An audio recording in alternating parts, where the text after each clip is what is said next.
আসসালামু আলাইকুম প্রিয় শিক্ষার্থীবৃন্দ, আমি তাহমিনা বেগম, সহকারী অধ্যাপক, ব্যবস্থাপনা বিভাগ, হাজারাবাদ ডিগ্রি কলেজ। কেমন আছো তোমরা? অনেকদিন তোমাদের সাথে সরাসরি ক্লাসে দেখা হচ্ছে না। যাই হোক, আমরা আজকে তোমাদের সাথে যে ক্লাসে মিলিত হয়েছি সেটা হলো ব্যবসা সংগঠন সেকেন্ড পেপার ব্যবস্থাপনা বিষয়ে মৌলিক ধারণা পেয়েছিলে গত ক্লাসে। সেই ধারণার দ্বিতীয় অংশটা আমরা আজকে জানব, যার নাম হলো ব্যবস্থাপনা চক্র। তো ব্যবস্থাপনা কি আমরা জেনেছি, ব্যবস্থাপনার সেই জানা ধারণাটি পরের অংশটাই হলো ওই লক্ষ্য অর্জনের যে কাজগুলো চক্র আকারে সম্পন্ন হয়। তাহলে চলো কাজগুলো কি সেগুলো একটু দেখি। আমি ইংরেজিতে এখানে লিখেছি কাজগুলো। ব্যবস্থাপনার প্রথম কাজের নাম পরিকল্পনা, দ্বিতীয় কাজের নাম অর্গানাইজিং, তৃতীয় কাজের নাম স্টাফিং, চতুর্থ কাজের নাম ডিরেক্টিভ, তারপরে কাজের নাম মোটিভেটিং, তারপরে কাজের নাম coordinating and then controlling. That means ব্যবস্থাপনা কি সেই বিষয়টি আমাদের যদি ধারণা থেকে থাকে, সেটা হলো উত্তরটা হলো লক্ষ্য অর্জনে অনেকগুলো কার্য যেগুলো আমরা সম্পন্ন করি ধারাবাহিক ভাবে। তো যে সাইক্লিক ধারাবাহিকতা সেটা আমি এখানে একটি চক্র আকারে সেট করেছি এবং চক্রের এই উপরিভাগে লিখেছি পরিকল্পনা, তারপরে লিখেছি সংগঠন, তারপরে যে এখানে সেট করেছি কর্মী সংস্থান, নির্দেশনা, প্রেরণা, সমন্বয় সাধন, নিয়ন্ত্রণ। দ্যাট মিন্স লক্ষ্য অর্জনে যে জড়িত কাজগুলো সেগুলো একটি প্রক্রিয়ায় ধারাবাহিক প্রক্রিয়ায় শেষ হয়। এই প্রক্রিয়াতে যেভাবে শেষ হয়, ব্যবস্থাপক তার যদি ব্যত্যয় ঘটায়, প্রক্রিয়ায় যদি এলোমেলো থাকে, তাহলে লক্ষ্য অর্জনে বিঘ্ন হবে। তো এই প্রক্রিয়াটিকে আমি আজকে একটি রূপক উদাহরণ দিব, যে উদাহরণে আমরা প্রত্যেকটি পরিকল্পনা, সংগঠন, কর্ম এই কাজগুলোর কথা খুঁজে পাবো। সেটা কি? সেটা হলো একটা উদাহরণ দিচ্ছি তোমাদের মাঝে বুঝার জন্য। উদাহরণটা হলো একজন ব্যক্তি মিস্টার খান, তিনি একটি শিল্প প্রতিষ্ঠান স্থাপন করেছেন। তো সেই শিল্প স্থাপন করার বিষয়টি ভাবার পর থেকেই তিনি তার লক্ষ্য নির্ধারণ করেছেন। কি লক্ষ্য? যে আমি এই প্রতিষ্ঠানে কিছু পণ্য উৎপাদন করব। তো ওই পণ্য উৎপাদন করার জন্য তিনি কতগুলো কাজ চিন্তা করেছেন। সেগুলো প্রথমেই লাগবে উৎপাদনের সাথে জড়িত ব্যক্তিবর্গ, কারা কাজ করবে, সেই ব্যক্তিদেরকে নিয়ে তিনি চিন্তা করেছেন। একদল কর্মী যারা কেবলই পণ্য উৎপাদনে জড়িত থাকবে, একদল কর্মী কেনাকাটায় জড়িত থাকবে, একদল কর্মী বিক্রয়ের সাথে জড়িত থাকবে, একদল কর্মী হিসাব নিকাশ করবে। এইভাবে তিনি মানুষগুলোকে নিয়ে চিন্তা ভাবনা করেছেন। তারপরে তার পণ্য সংশ্লিষ্ট কাঁচামাল লাগবে, তারপরে লাগবে যন্ত্রপাতি, তারপরে লাগবে আনুষঙ্গিক আরো অন্যান্য উপকরণ। এই সবগুলোই তিনি কোত্থেকে পাওয়া যায় এই বিষয়ে চিন্তা ভাবনা করে সিদ্ধান্ত নিয়েছেন। তারপরে ওই জনশক্তিগুলো, যে মানুষগুলোকে তিনি জোগাড় করেছেন, সেই মানুষগুলো জোগাড় করতে গিয়ে চিন্তা করেছেন কোথা থেকে তাদেরকে পাওয়া যায়, কিভাবে তাদেরকে পাওয়া যাবে, তাদেরকে ক্রয় সংশ্লিষ্ট কাজে তারা অভিজ্ঞ কিনা, তাদেরকে কোনো প্রশিক্ষণ দেওয়া লাগবে কিনা, তারা দক্ষভাবে কাজ সম্পন্ন করতে পারছে কিনা, এই বিষয়গুলোতে উনি চিন্তা ভাবনা করেছেন। তারপরে উনি দেখেছেন যে কাজগুলো সঠিকভাবে হচ্ছে কিনা, তারা কাজ করতে গিয়ে মানসিকভাবে সন্তুষ্ট কিনা, শারীরিকভাবে কোনো সমস্যায় পড়েছেন কিনা, যদি পড়ে থাকেন সেগুলো কিভাবে ওভারকাম করবেন ইত্যাদি জিনিসগুলোতে তিনি মনোযোগী হয়েছেন। তারপরে তিনি অনেক সময় তাদেরকে নিয়ে একসাথে বসে যে তোমরা যারা কাজ করছো, যারা সংশ্লিষ্ট পক্ষ, তাদের কোনো প্রয়োজন আছে কিনা, কোনো সমস্যা আছে যদি থেকে থাকে তা দূর করতে কি লাগবে, তাদের কাছ থেকে কোনো ধারণা নিচ্ছে, নিজের ধারণা তাদের মাঝে দিচ্ছে। এভাবে ওই মিস্টার খান তার কাজের ধারাবাহিকতায় দেখতে পেলেন যে না, যেরকম ভেবেছিলেন ঠিক সেরকম কাজগুলো সম্পন্ন হচ্ছে না, কোথাও কাজের বিচ্যুতি হয়েছে, সেটা তিনি আইডেন্টিফাই করলেন, চিহ্নিত করলেন, করে দেখলেন যে বাজারে যে পরিমাণ চাহিদা ছিল সেই পরিমাণ পণ্য তিনি উৎপাদন করতে সক্ষম হন নাই। ধরে নেই 100 টন মাল উৎপাদন করার কথা ছিল, প্রচুর বাজারে চাহিদা ছিল, কিন্তু 20 টন মাল উৎপাদন হয়নি, 80 টন মাল উৎপাদন হয়েছে। ফলে গ্রাহকদের চাহিদা থাকা সত্ত্বেও পণ্য উনি বাজারে বিক্রি করতে পারেননি। সর্বোপরি তিনি চিন্তা করলেন যে না, এভাবে তো কাজগুলো করা আমার পক্ষে ঠিক হবে না, তাহলে কি করা যায়? দক্ষ কর্মী নিয়োগ দিলেন, টেকনিশিয়ান, যে প্রোডাকশনে সম্পূর্ণ যে নিড পরিপূরণ করতে সক্ষম হবে।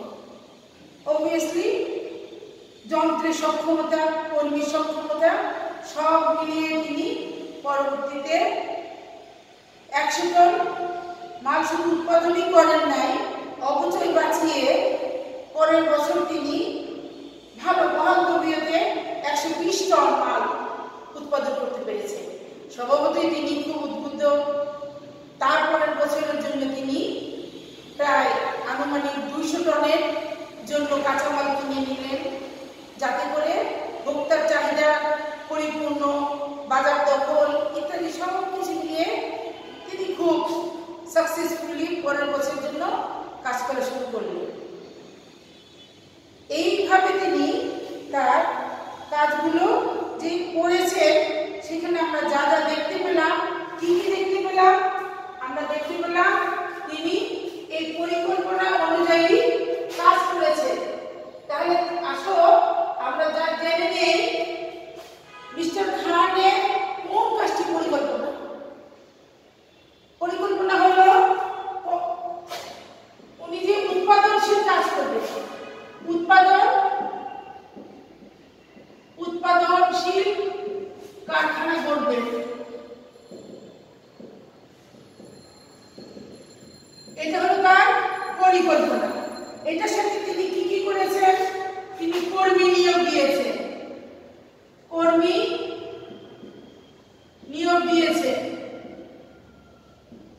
কর্মী নিয়োগ সংক্ষেপে দেখি, কর্মী নিয়োগ দিলেন। এটার নাম হলো কর্মী নিয়োগ দিতে গিয়ে তিনি উৎস খুঁজেছেন। উৎস কোথায় পাওয়া যায়, কিভাবে তাদেরকে নিয়োগ করা যাবে, ধরা হলো তাদেরকে উৎস নির্ধারণের পরে নিয়োগ দিয়েছে। নিয়োগ দিয়ে তিনি থেমে থাকেন না, কর্মীদেরকে উনি প্রশিক্ষণ দিয়েছে। দেখেছেন যে কর্মীরা তার কাজে সন্তুষ্ট না, সক্ষমতা দেখাতে পারেনি, কোনো না কোনো ভাবে তার উৎপাদন কম হয়েছে। সুতরাং তাকে কি করতে হচ্ছে? ওই কর্মীদেরকে ডেভেলপ করতে হচ্ছে, উন্নয়ন করতে হচ্ছে প্রশিক্ষণের মাধ্যমে। তো এই প্রশিক্ষণ দিয়ে তার কি হলো? কর্মীর উন্নয়ন হলো। কর্মী এই কাজটা হলো তোমার কর্মী নিয়োগ হলো স্টাফিং। আর কাজের সাথে কর্মীর যে যোগাযোগ করা হলো এটা হলো অর্গানাইজিং। তারপরে তিনি কি করেছেন? এই কর্মীদেরকে নিয়ে একসাথে বসে পরামর্শ করেছে কিভাবে কাজটা করতে হবে, তাদের ত্রুটি কোথায়, কেন ত্রুটি হলো, কি করলে ভালো হবে, এই সবগুলো হলো নির্দেশনা। নির্দেশনা দিতে গিয়ে তিনি যা করেছেন, কর্মীদেরকে নিয়ে বসেছেন, সেখানে হলো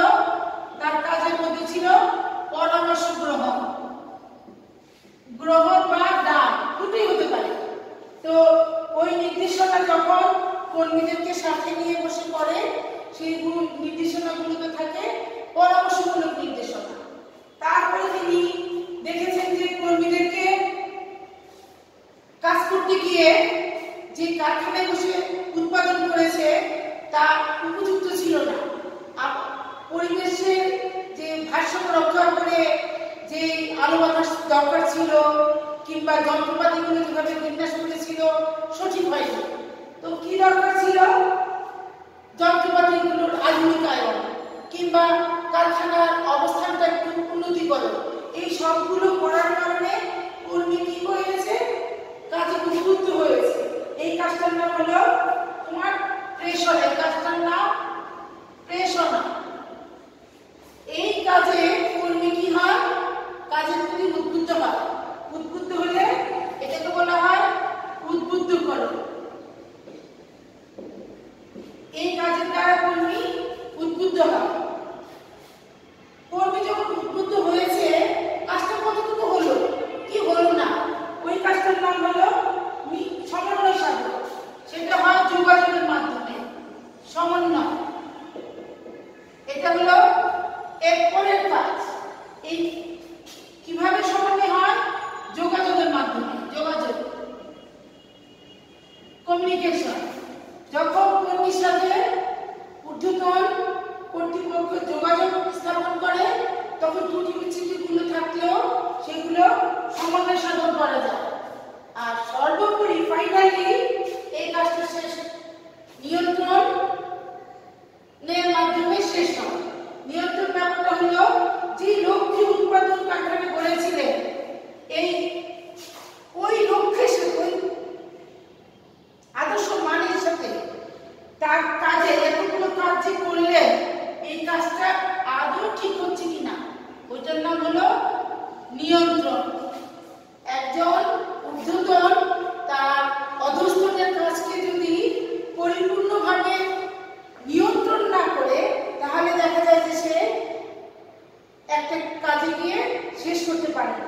তাহলে দেখো এভাবে প্রত্যেকটি কাজ এই সাইক্লিক অর্ডারে দেখো, খেয়াল করো, 1 থেকে শুরু হয়ে 1 2 3 4 5 6 7 এখানে এসে শেষ হয় না, বরং নতুন করে শুরু হয়। যেমন বলেছিলাম 80 টন মাল উৎপাদন করেছে, পরে সে 120 টন করতে পেরেছে। এইভাবে 1 এখানে চলে আসে, 2 আবার চলে আসে, 3 আবার চলে আসে, মানে নতুন করে পরিকল্পনা ত্রুটি বিচ্যুতি থেকে শুরু হয়। তারপরে 4 আবার শুরু হয়, এভাবে 5 আবার শুরু হয়, 6 আবার শুরু হয়, এই আবার আরেকটা পরিকল্পনা দিয়ে শুরু হয়। দ্যাট মিন্স এই আবর্তনশীল কর্মকাণ্ডটি হলো ব্যবস্থাপনা চক্র। ব্যবস্থাপনার যে সাইকেল, এই সাইকেলটি অর্ডার এমন ভাবে ঘুরতে থাকে যা শুরু হয় এই সম্পর্ক। আমি বলেছি তোমরা এখান থেকে যেটা শিখবে সেটা হলো কার্য সম্পর্ক। তার মানে পরিকল্পনা যদি এখানে থাকে, সি এখানে চলে যায়, একটি আরেকটি পরিপূরক। পরিকল্পনার দৃষ্টি নিয়ন্ত্রণের দিকে, নিয়ন্ত্রণের দৃষ্টি পরিকল্পনার দিকে, এবং প্রতিটি কার্য যে ধারাবাহিকভাবে সম্পর্ক নির্ণয় করে, এআই হলো ব্যবস্থাপনা চক্র। তাহলে আমরা বলতে পারি ব্যবস্থাপনা চক্র হলো ব্যবস্থাপনা কার্যের ধারাবাহিকতা। ধারাবাহিকতা, তো ধারাবাহিকতায় আমরা কি শিখলাম? যে POSDCORD। তোমরা যদি ধারাবাহিকতাটা মনে রাখো যে প্রত্যেকটি কাজ পরিকল্পনা দিয়ে শুরু এবং একটার পর একটা স্টেপিংটা তোমাকে জানতে হবে। এটাই হলো ব্যবস্থাপনা কার্যচক্র। ধন্যবাদ তোমাদেরকে। আমরা নেক্সট ক্লাসে যাচ্ছি। ওকে শিক্ষার্থীবৃন্দ, আমরা এতক্ষণ আলোচনা করেছি ব্যবস্থাপনা কার্যচক্র নিয়ে।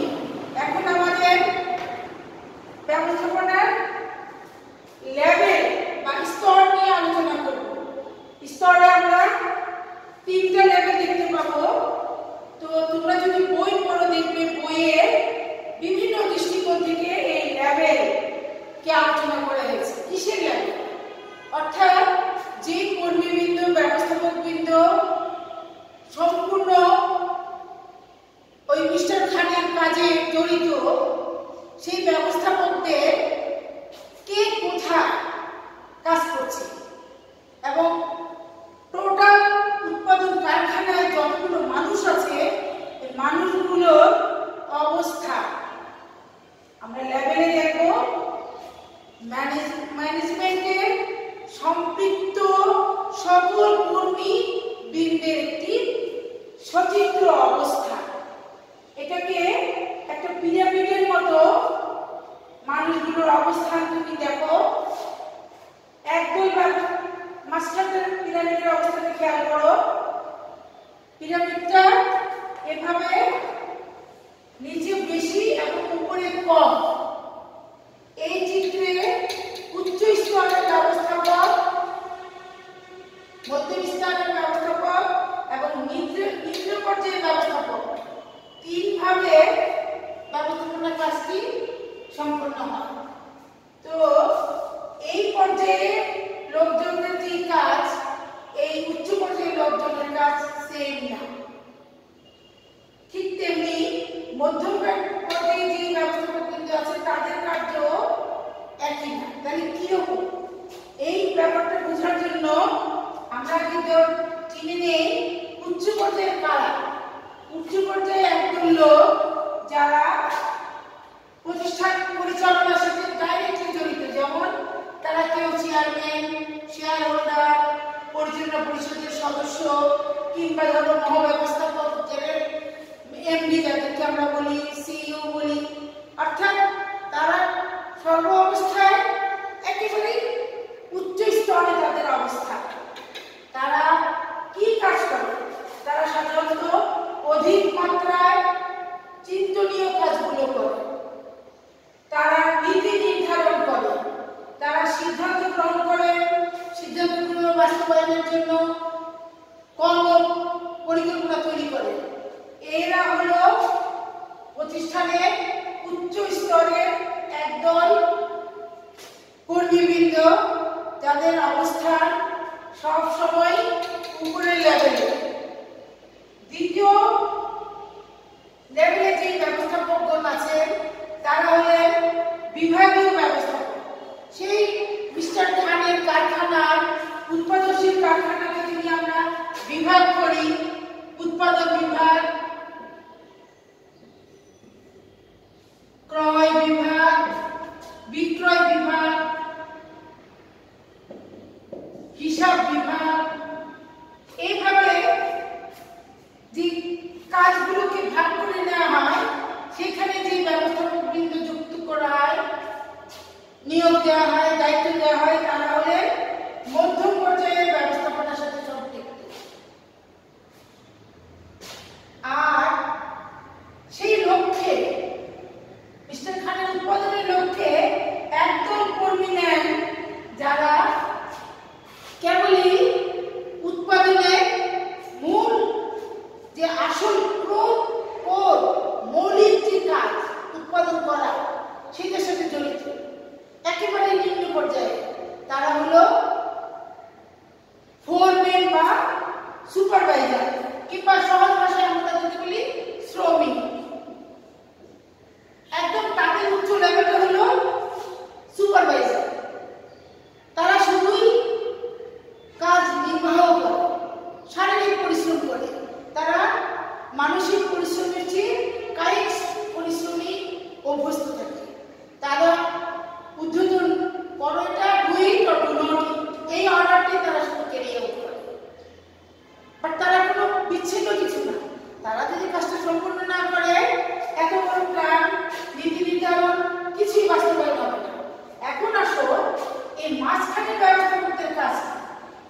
এখানে আমি একটা এরো চিহ্ন দিয়ে মাঝখানে ব্যবস্থাপককে দ্বৈত সম্পর্কের একটা অবস্থান তৈরি করেছি।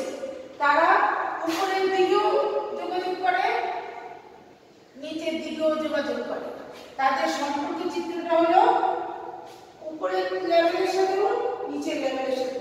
এই ম্যানেজারদেরকে আসলে আমরা চিনে রাখা উচিত আমাদের। প্রকৃত অর্থে তারাই হলো একটা ভাইটাল জায়গায় আছে যেখান থেকে প্রতিষ্ঠানের লক্ষ্য বাস্তবায়নের সাথে সম্পূর্ণভাবে অঙ্গাঙ্গিভাবে জড়িত। তাই এই লেভেলটাকে আমরা বলতে পারি ব্যবস্থাপনা স্তর কত রকমের? ব্যবস্থাপনা স্তর হলো ত্রিস্তর। ব্যবস্থাপনা স্তর ত্রিস্তরীয়। তোমাদেরকে যদি প্রশ্নে আসে যে একজন সুপারভাইজার বা ফোরম্যান কোন স্তরে, তোমরা ভুলবশত বা অসাবধানতাবশত একটা কথা লিখো যে প্রথম স্তর। নিচের দিক থেকে চিন্তা করলে এটা প্রথম, উপর দিকে চিন্তা করলে এটা প্রথম। তাই তোমাকে প্রথম, দ্বিতীয়, তৃতীয় বলে বলা হবে না, বলা হবে উচ্চ। খেয়াল করো, উচ্চ, মধ্যম এবং নিম্ন স্তর, লেভেল অফ ম্যানেজমেন্ট। প্রথম, দ্বিতীয়, তৃতীয় বলে উত্তর দিলে এই কথাটা অসম্পূর্ণ থেকে যাবে। তাই আমাদের উত্তরটা দিতে হবে একজন শ্রমিক বা ফোরম্যান কোন স্তরে অবস্থিত?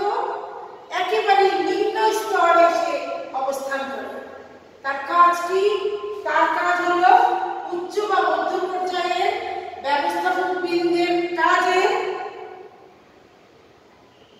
ভার বহন করা, মানে সম্পাদন করা।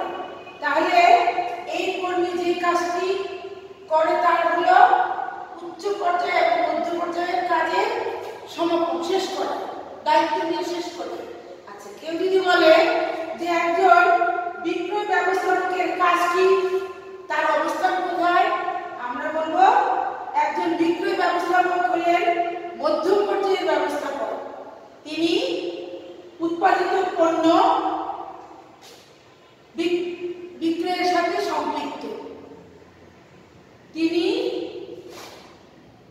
তার দায়িত্ব সম্পর্কে তার ঊর্ধ্বতনের কাছ থেকে জেনে নিয়ে সম্পন্ন করেন। আর একজন ম্যানেজিং ডিরেক্টর বা মহাব্যবস্থাপকের অবস্থান কোথায়? তোমরা বলো প্রথম পর্যায়ে। প্রথম পর্যায়ে বলতে হবে উচ্চ পর্যায়ে। তিনি হলেন সর্বোচ্চ পর্যায়ে একজন মহাব্যবস্থাপক। তিনি কোম্পানির নীতির সাথে, নীতি নির্ধারণের সাথে জড়িত। তিনি কাজ করেন, কি কাজ করেন? শারীরিক কাজ না, তিনি করেন মানসিক কাজ, বুদ্ধিদীয় কাজ। তার কাজ হলো কৌশল প্রয়োগের ক্ষেত্রে তিনি মানসিক শ্রম দেন প্রতিষ্ঠানের জন্য।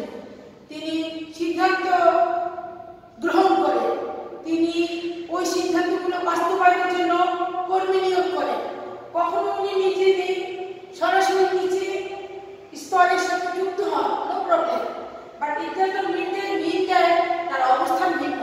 তার অবস্থান অলওয়েজ উচ্চ। তিনি যদি উচ্চ অবস্থানে থেকে প্রতিষ্ঠানকে সরাসরি কাজে যুক্ত করেন তাহলে একরকম হয়। তিনি যদি ভাগ আলাদা আলাদা করে দেন তাহলে অন্যরকম হয়।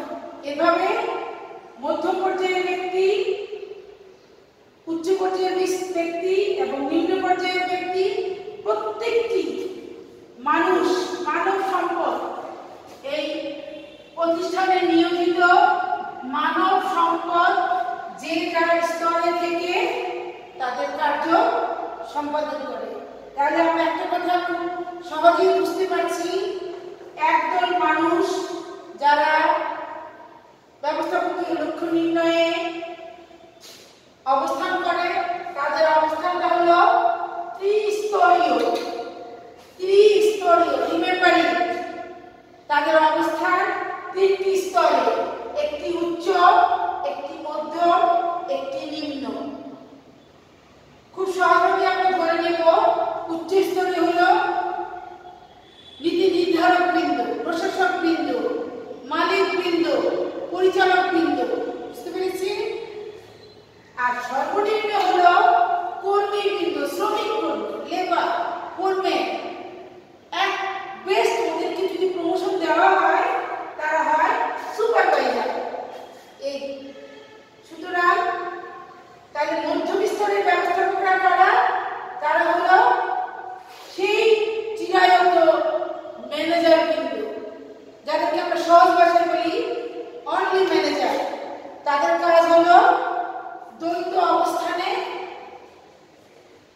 ব্যক্তিদের সাথে সম্পর্কিত হওয়া। প্রিয় শিক্ষার্থীবৃন্দ, আমরা আসো এখন জেনে নেই এই লেভেল অফ ম্যানেজমেন্ট এবং এর আগে বলা ম্যানেজমেন্ট সাইকেলটা নিয়ে কি বুঝতে পারলাম। আমরা বুঝতে পারলাম ব্যবস্থাপনা অবভিয়াসলি কতগুলো কাজের সমষ্টি, কাজগুলো ধারাবাহিকভাবে হয় এবং সেই কাজগুলো শুধু ধারাবাহিকভাবে হয় এখানেই শেষ না, বরং আরো বলতে পারি কাজে সংশ্লিষ্ট মানুষগুলো একটি সিস্টেমে সেট করা, নতুবা সমস্ত কাজই গোলমেলে হয়ে যায়। সুতরাং এই সেটিংটাতে আমরা কি পেলাম? আমরা পেলাম কর্মী, স্তরভেদে কর্মী ও কর্ম সম্পাদক। এখানে একটা সিস্টেম পেলাম, একটা পদ্ধতি পেলাম, ধারাবাহিকতা পেলাম এবং এই কাজগুলো কে করে, তাদের সাথে কি সম্পর্ক, স্তরভেদে কাজগুলো কিভাবে করে এবং কিভাবে কাজে সম্পর্ক তৈরি হয়, কে কার সাথে সম্পর্কযুক্ত। তো ধন্যবাদ সকলকে। আজকে আমাদের এই সূচনা অধ্যায়ের মৌলিক বিষয়গুলো জানলাম। ব্যবস্থাপনা অনেক ব্যাপক এরিয়াযুক্ত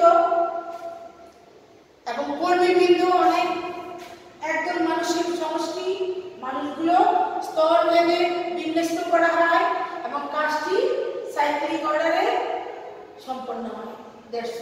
ধন্যবাদ, আবার দেখা হবে।